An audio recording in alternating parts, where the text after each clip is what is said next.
आला तरीन और खालिस ऊद और आबे जमजम से तैयार शुदा अत्र पीतल के बर्तनों में डालकर इस्तेमाल किया जाता है। मस्जिद हराम और इसके सहन में 30,000 के करीब बेहतरीन मयार के सब्ज कालीन बिछाए गए हैं, जिन्हें दिन में 3 मरतबा पाक साफ और मुअत्तर किया जाता है।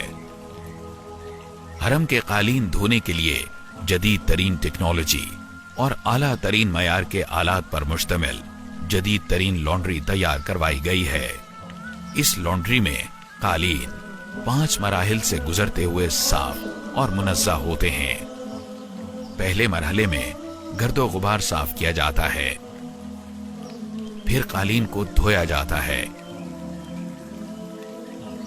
फिर खुश्क किया जाता है, फिर धूप में डाला जाता है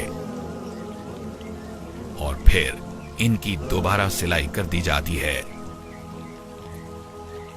अय्याम हज और उम्रा के अलावा एक दिन में हरम से इकट्ठा किया जाने वाला कूड़ा करकट 25 टन के करीब होता है, जबकि अय्याम हज और उम्रा में इसकी मिकदार 90 टन यौमिया तक पहुंच जाती है। हरमैन कमेटी ने हरम के अंदरूनी और बैरूनी हिस्से से कूड़ा उठाने के लिए तकरीबन 2000 टोकरियां मुहैया की हैं, जिनमें स्टील और प्लास्टिक की टोकरियां शामिल हैं। इसी तरह हरम के दरवाजों पर प्लास्टिक के थैले मुहैया किए जाते हैं ताकि इनमें जूतियां महफूज की जा सकें। हज और उम्रा के मौके पर 20 लाख थैले रोजाना इस्तेमाल होते हैं। हरमैन कमेटी की खिदमत में काबा शरीफ के दरवाजे, मकाम इब्राहिम, हतीम की बत्तियों, दरवाजों, कुरान पाक की अलमारियों, पीतल से बनी चीजों और हरम के अंदर और सहन में मौजूद रुकावटों की पॉलिश करना और इन्हें चमकाना भी शामिल है।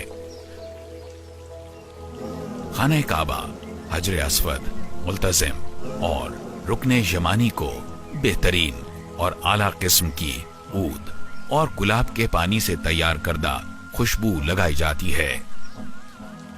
जायरीन और हुज्जाज को भी खुशबू लगाई जाती है और बखूर दी जाती है।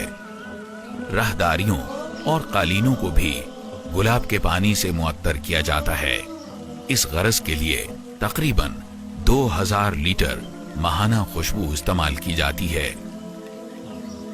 जितनी काविशें हरमैन में की गई हैं और जितनी अल्लाह के फजल से मजीद की जा रही हैं, यकीनन अज अव्वल ता आखिर अल्लाह की तौफीक और हरमैन की खिदमत को अपना एजाज समझने वाले मुखलिस हुक्मरानों की सरपरस्ती के बगैर ये सारे कारनामे किसी तौर मुमकिन न होते। इसी तरह हरमैन कमेटी के चेयरमैन मुआली अश-शेख डॉक्टर अब्दुर्रहमान अस-सुदैस और अमूरे हरम मक्की के नायब चेयरमैन की मुसलसल जिद्दोजहद और निगरानी के बगैर भी ये मुमकिन न था। इन काबिले फख्र कारनामों में इन लोगों की मेहनत भी शामिल है, जिन्होंने अल्लाह के घर की खिदमत और अल्लाह के मेहमानों के लिए सहूलियात फराहम करने को अपना मनहज, तक़रब इलाही का जरिया और फख्र सआदत की वजह बना लिया है। रसूल अल्लाह सल्लल्लाहु अलैहि वसल्लम ने फरमाया, ये उम्मत उस वक्त तक खैर पर रहेगी जब तक इस मोहतरम जगह की हुर्मत बरकरार रहेगी, लेकिन जब वो उसे छोड़ देगी और उसकी हुर्मत मजरूह करने लगेगी तो हलाक हो जाएगी।